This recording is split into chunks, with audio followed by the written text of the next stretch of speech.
आदिमं पृथ्वीनाथ मादिमं निष्परिग्रहम् आदिमं तीर्थनाथश्च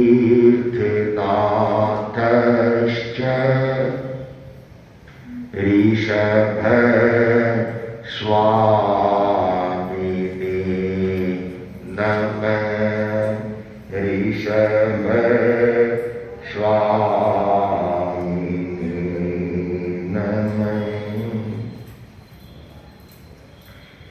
युगादिदेव प्रभु ऋषभ के चरणों में भाव भरा वंदन। युग प्रधान आचार्य श्री महाश्रवण जी के श्री चरणों में भाव भरा वंदन। समुपस्थित वक्तामर प्रवचनमाला में सहभागी श्रावक श्राविकाएं, इस संसार में अनेक प्रकार की समस्याएं हैं और उनमें कहा जाए या बताया जाए, समझाया जाए तो सबसे बड़ी समस्या है वह है भय की। भय, चाहे आदमी कितना भी कैसा क्यों ना हो, कुछ न कुछ उसके डर भय रहता ही रहता है। और भय को दूर करने के लिए अभय की साधना वह की जाती है। आदमी वास्तव में देखा जाए तो जितना परेशान वह दुख से नहीं होता, कष्ट से जितना परेशान नहीं होता, उससे ज्यादा भय से परेशान हो जाता और उसे भय के कारण वह और परेशानियों को बुला लेता है, निमंत्रण दे देता है।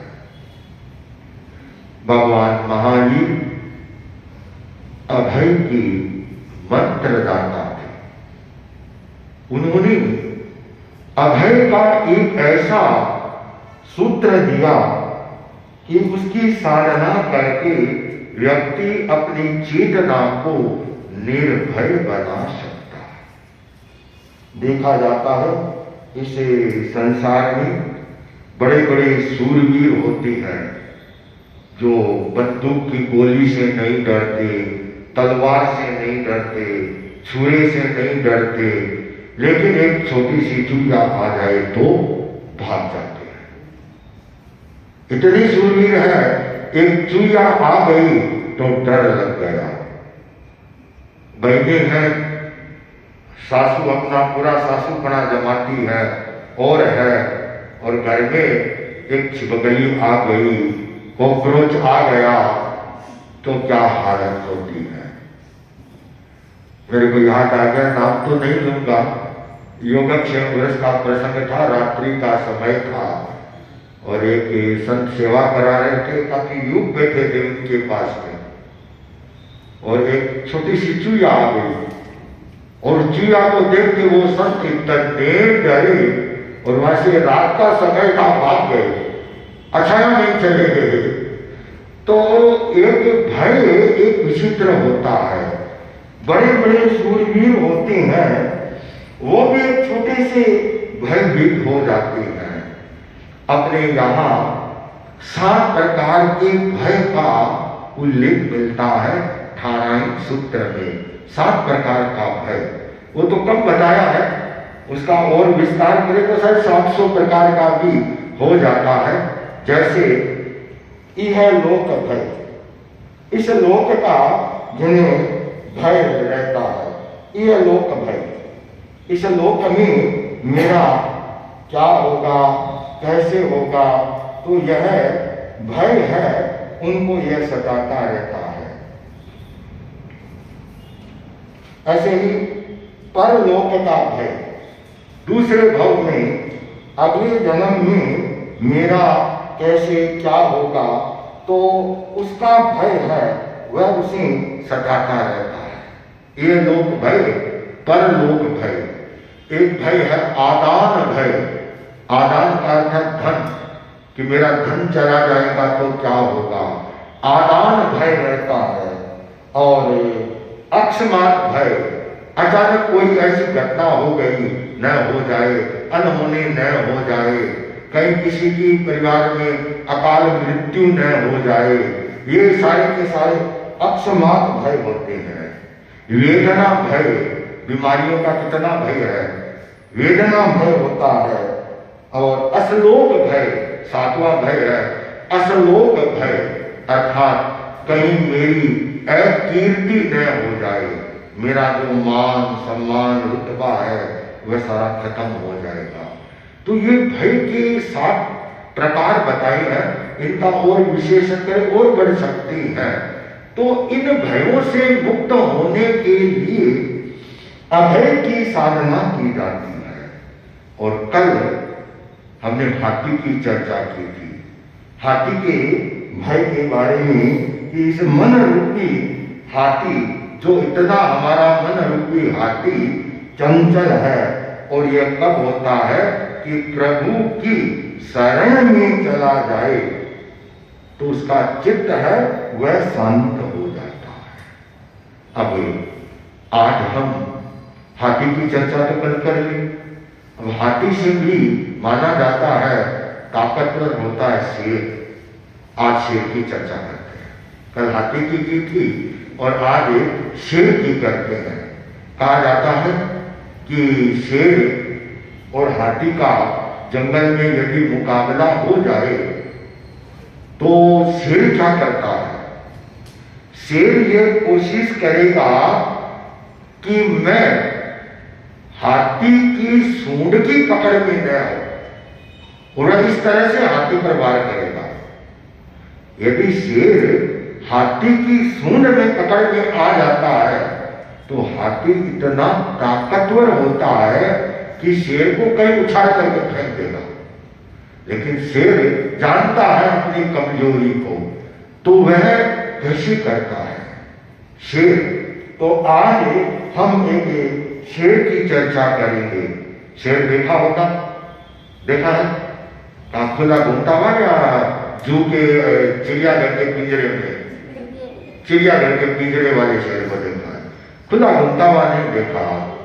मैंने सवाई माधोपुर आदर्श नगर चौमासा किया, वहां पर वो सेंचुरी है शेरों की, अभयारण्य है पूरा। उस जंगल में 2 दिन तक घूमा मैं, मेरे को तो कहीं नहीं मिला। वह काशिद था मेरे साथ में, हम ऊपर रहे थे और मेरे को थोड़ा शौक रह गया वो जंगल के जीवों को देखे। तो ऐसे तो हमको मनाही कर दी उन्होंने कि ऐसे जाना नहीं पैदल। तो हम दोनों वहां घूम रहे थे पहाड़ों में, तो वहां हमीर का जहाँ हमीर ने शीश काट करके चढ़ाया, तो उस स्थल को देखकर हम वो पीढ़ियां नीचे उतर रही थी, हम दोनों नीचे उतर गए। देखा तो वही रास्ता उधर आ गया जिधर से गाड़ियां आती है शेर को दिखाने के लिए। तो वो चलो देखते हैं। तो हम कम से कम कच्चे रास्ते में 1.5-2 किलोमीटर चले गए होंगे तक, कोई नहीं था वहां। घूम घुमाकर आ गए, दूसरे दिन भी गए, 2 दिन तक मैं रुका था उस जंगल में, तो कोई नहीं मिला। तो बहुत कठिन है, शेर मिल जाए और सुरक्षित रह जाए। कोई चंपालाल जी जैसा आपने है ना, जबलपुर दामोदर चंपक मुनि न शेर भवर की मिल जाए, तो वैसे कोई निर्भीक होकर के और रह गए तो अलग बात है। लेकिन शेर शेर होता है, और वह शेर कैसा है, अपने आका के शेर को भी वश में किया जा सकता है, ऐसी बात नहीं है। हो सकता है। जयपुर के एक दीवान थे अमरचंद जी, मेरे को याद आ गया बात बात में, अमरचंद जी दीवान थे, जयपुर नरेश थे। तो बड़े लोग होते हैं तो उनकी शिकायतें भी होती रहती हैं। अब दीवान पद पर के गरिमामय पद था, नैतिक थे, प्रामाणिक थे, ईमानदार थे, वफादार थे और जयपुर नरेश के हित में काम करने वाले थे। फिर भी शिकायतें खुल गई तो कहते हैं कि उनकी ड्यूटी है जो रामनिवास बाग है जयपुर में, शेर के पिंजरे में लगा दी और राजा को कहा ये जेबी है अमरचंद जी, ये शेर को क्या खिलाते हैं देखते हैं। देखिए कितनी मतलब एक विचित्र बात है। और कहते हैं जयपुर दरबार खुद देखने के लिए आए अमरचंद जी। ये बहुत ही बड़े अमरचंद जी दीवान धार्मिक थे, निर्भीक थे। कहते सुबह के समय आए, एक बाल्टी में भरा ताजा दूध था एक बाल्टी में और एक बाल्टी में गर्मा गर्म जलेबी थी और वो लेकर के शेर के पिंजरे में चले गए और जाकर शेर से बोले कि देख तेरे को पेट भरना है तो दूध भी है जलेबी भी है और तेरे को मांस ही खाना है तो मैं तैयार हूं, मेरे को खा ले। इस तरीके से निर्भीक होकर कहा कि उस जयपुर के उस रामनिवास बाग के चिड़ियाघर में उस शेर ने दूध भी पिया और जलेबी भी खाई और दूर से जयपुर के दरबार देख करके दंग रहे। यह एक बहुत ही रोमांचकारी प्रसंग है ये। तो शेर का भय होता है, एक भय का कारण उस जमाने में शेर भी रहता, जंगलों में जाते हाथी का भय भी रहता और शेर का भी यह भय रहता था। तो उस शेर की चर्चा आगे आचार्य मानकुन है ये कर रहे हैं कि वह शेर कैसे आता है और क्या करता है। स्तुतिकार कहते हैं कि वह कोई सामान्य सिंह नहीं, सामान्य सिंह नहीं, एक केसरी सिंह या वह सामने आता है और एकदम से उग्र हुआ सिंह है। और वो कैसा है कि वह अभी हाथी का शिकार करके आया है, एक हाथी को मार कर आया है, पूरा क्रोधित है, हाथी के कुंभस्थल को उसने विदीर्ण कर दिया है। कुंभस्थल समझ गए? कुंभस्थल होता है सिर, हाथी का सिर है उसको कुंभस्थल कहते हैं। तो शेर क्या करता है, इस तरह से छलांग लगाता है कि हाथी के ऊपर चढ़ जाए, ऊपर चढ़ जाए और ऊपर चढ़ने के बाद उसके कुंभस्थल को, माथे को विदीर्ण कर देता है, उसको छिन्न भिन्न कर देता है। अब छिन्न भिन्न होता है तो क्या होता है, उस समय खून निकलेगा। और कुछ कुछ हाथियों के कुंभस्थल में मुक्ता रहती है, कुछ सबके नहीं होती है, बहुत जो अच्छी नस्ल की होती है तो उनमें मुक्ता रहती है, गज मुक्ता जिसे कहा जाता है, कई जगह पर देखने को मिलती है। मैंने तो 3-4 जगह देख ली, छापर में भी मैंने देखी थी दुधोड़ियों के वहां पर, और अभी यहाँ पशुपतिनाथ मंदिर में गए, यहाँ पर भी वो दिखाई थी। श्रीनाथ जी के मंदिर में नाथद्वारा में देखी थी। एक मैं माउंट आबू गया था, वहां पर गजमुक्ता देखी थी, बहुत ही कॉस्टली होती है। तो उसको विदीर्ण किया शेर ने, एक तरफ खून और एक तरफ गजमुक्ता मणिया मोतिया निकल रही है और वो जमीन पर गिर रही है, उससे वह धरती चमक रही है उन मोतियों से, लाल रंग का खून और उसके अंदर, और उसे सिंह के पंजे हैं वो सारे सने हुए हैं, एकदम क्रोधित है। ऐसा क्रूर वह सिंह सामने आ जाए तब क्या, उस समय क्या हो। तो उस सारी परिस्थिति का अंकन करके आचार्य बतला रहे हैं मानकुन सूरी कि भयंकर क्रोधावेश में सिंह है और इस तरह से वो हमला करने की तैयारी में है। सिंह हमला कैसे करता है, ऐसे सीधा नहीं करता, क्रमबद्ध आता है शब्द, इसमें आएगा भी। जैसे पैर है ना दोनों आगे के, वो पहले शरीर आगे लेगा और अपने पैरों को आगे के हाथ मार लो, उनको पीछे लेगा, फिर आक्रमण करेगा। आप भी कोई भी चीज फेंकेंगे तो पहले आपका हाथ पीछे जाएगा, फिर आगे आप वार करेंगे। आज तो बहने हैं, भाई लोग हैं, बच्चे नहीं है। बच्चे होते तो समझ जाते। एक क्रिकेट का बॉलर है, फास्ट बॉल फेंकता है, वो पहले क्या करेगा, अपने हाथ को पीछे ले जाएगा और तेज फेंकने के लिए दौड़ेगा, रनअप करेगा। पहले दौड़ेगा, फिर हाथ को पीछे ले जाएगा, फिर फेंकेगा। तो शेर का यही कारण रहता है, वो पहले अपने दोनों बंदों को पीछे ले जाएगा, क्रमबद्ध करेगा, फिर कहेगा, फिर वो है अपनी सुरक्षा करके छलांग लगाएगा और फिर वह चरण युगल के सहारे वह आगे बढ़ता है। तो इस श्लोक में 39 40वें श्लोक में आचार्य बतला रहे हैं, भिन्ने कुंभ गजो ज्वल सोनिता, भिन्ने कुंभ गजो ज्वल सोनिता, मुक्ता फल प्रकर भूषित भूमि भाग, मुक्ता फल प्रकर भूषित भूमि भाग, बद्ध क्रम क्रमगतम हरिणा दीपोपि, बद्ध क्रम क्रमगतम हरिणा दीपोपि, नाक्रामति क्रमयुगा चल संश्रितं ते, नाक्रामति क्रमयुगा चल संश्रितं ते, भिन्न इभम भिन्ने, भिन्न इभम भिन्न, भिन्न का अर्थ छिन्न भिन्न, छिन्न भिन्न, इसका मतलब हुआ छिन्न भिन्न।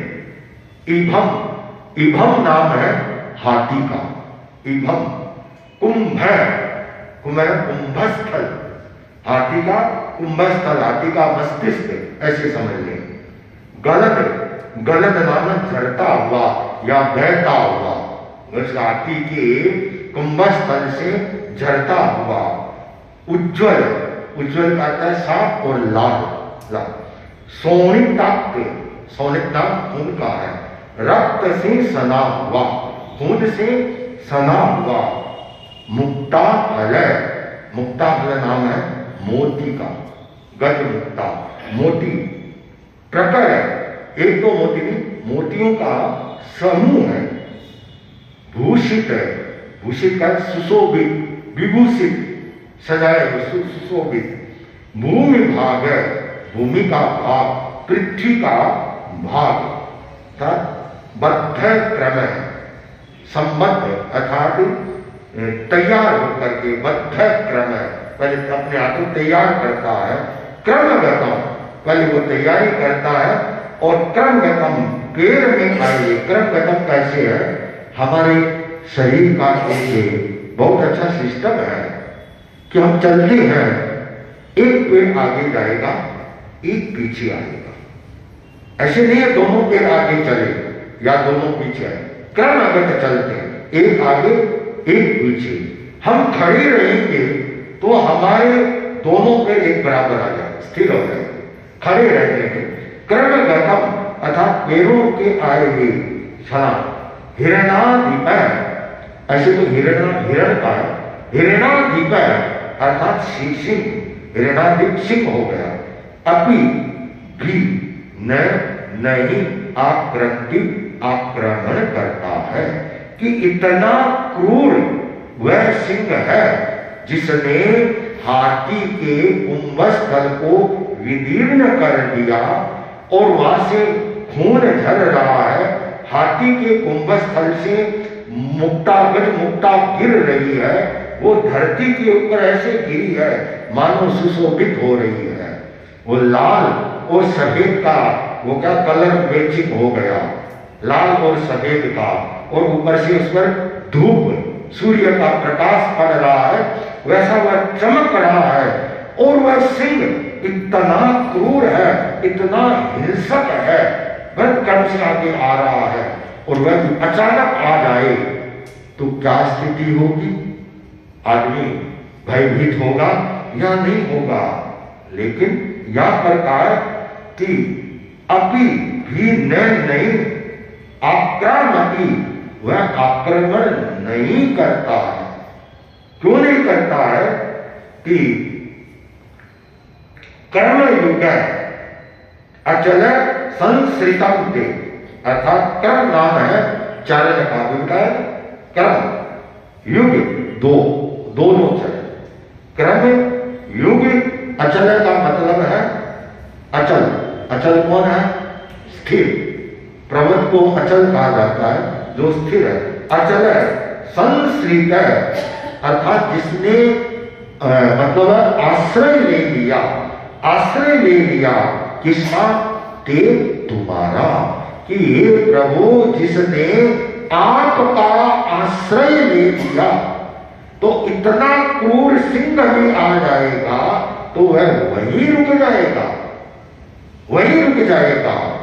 तो इसका मतलब ये नहीं है कि भाई इस 39 श्लोक को पढ़ लो और शेर के पिंजरे में घुस जाओ। हाँ, फिर तो है कि वो क्या मूर्खों का शिरोमणि कहलाएगा, मूर्खाधिपति कहलाएगा। यहां एकदम स्पष्ट कहा है युग अचल संश्रित है, जिसने आपके चरण युगल का आश्रय ले लिया, अर्थात शरण ले लिया, आपकी चरणों की शरण में आ गया, उसका ऐसा हिंसक सिंह है, वह उसके का कुछ भी नहीं बिगाड़ सकता। ऐसी शरण चाहिए, इतनी वो कह रहे अपने हृदय में श्रद्धा चाहिए। अब श्रद्धा तो बिल्कुल ही नहीं है। अभी तो 39 में श्लोक की चर्चा कर रहे हैं और थोड़ी देर में कोई परिस्थिति आ गई तो कोई किसी लौकिक देवता के दौड़ेगा, कोई किसी के दौड़ेगा, 36 देवताओं को दौड़ेगा, गणा बाबा का भांजा वो भूखा रह जाता है। तो इसलिए यहाँ पर चरण आपके प्रभु ईश्वर भगवान के चरण का जिसने आश्रय ले लिया वह ऐसा होता है। क्या ये ऐसा होता है? ऐसा होता है, बहुत होता है। अभी मैंने घटना सुनाई ना अमरचंद जी, कितने दिन थे, वो कोई साधु नहीं थे, गृहस्थ थे, वो सिद्धांतों के जानकार थे, जैन दर्शन के जानकार थे, लेकिन साथ में बहुत बड़े आध्यात्मिक थे। उनकी जो दिनचर्या शैली थी बड़ी एक उज्जवल पवित्र व्यक्ति थी। और ये सब कैसे होता है? ये अभय का भाव कैसे पुष्ट होता है? यह अहिंसा से होता है, यह सत्य से होता है, यह ब्रह्मचर्य से होता है। ये तीन चीजें ऐसी है, हालांकि ऐश्वर्य प्रतिज्ञा भी जुड़ती है, लेकिन अहिंसा, सत्य और ब्रह्मचर्य इनमें इतना पावर होता है कि कोई भी व्यक्ति है अपने आप को इनकी साधना के द्वारा अभय बना सकता है, निर्भीक वह अपने आप को है वह बना लेता है। तो प्रभु आपके चरण की शरण, ये चरण की शरण का बड़ा प्रभावशाली पद्य है। और उस शरण का मतलब है सब कुछ अर्पण कर देना। हाँ, न कोई डर, न कोई भय, न कुछ भी, कि आप ही है, मेरे तो जो कुछ भी है आप ही है। अब एक ही यहाँ पर शब्द है पद। पद का क्या अर्थ होता है? पद, पद का अर्थ है अध्यक्ष का पद, मंत्री का पद है, आधे कार्य बन रहे हैं हमारे में। पद का जो तात्पर्य है पद्य, अर्थात भगवान की वाणी के पद्य, उनकी शरण ली, भगवान की वाणी के पद्यों की जिन्होंने शरण ले ली वो है। जैसे वे पद्य ऐसे हैं, उनकी आराधना करने वाला भाव भाव के बंधनों को तोड़ देता है, उसके जन्म, जरा, रोग, शोक, मृत्यु सारे समाप्त हो जाते हैं। बहुत सारे पद्य है, अप्पा सो परमप्पा, ये है एगो में सासो अप्पा, नारद सन समझो। ये ऐसे पद्य है, इन पद की शरण में जो चला गया, इनका साक्षात्कार कर लिया, तो वह प्रभु अपना मेरा है वह पार कर लिया उसने। तो यह इस पद्य के बारे में आप लोगों को इसके बारे में बताया गया। संभावना करता हूँ शायद सभी की ये समझ में आ गया होगा। ओम आनंद।